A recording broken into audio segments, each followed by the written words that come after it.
First Chronicles 16:11. Seek the Lord in His strength, seek His presence continually. First Chronicles 16:11. Philippians 4 verse 13. I can do all things through Him who strengthens me.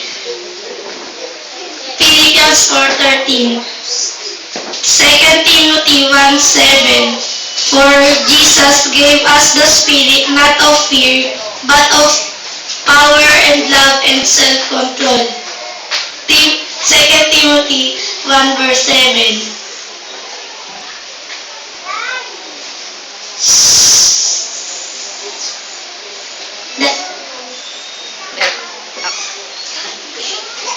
Second Thessalonians 3:13. As for you, brothers, do not grow weary for doing good things.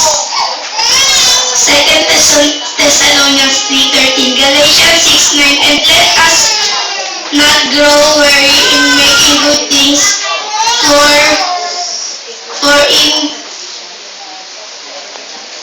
for in good season we will reap if we do not give up. Galatians 6:9. Romans 12:12.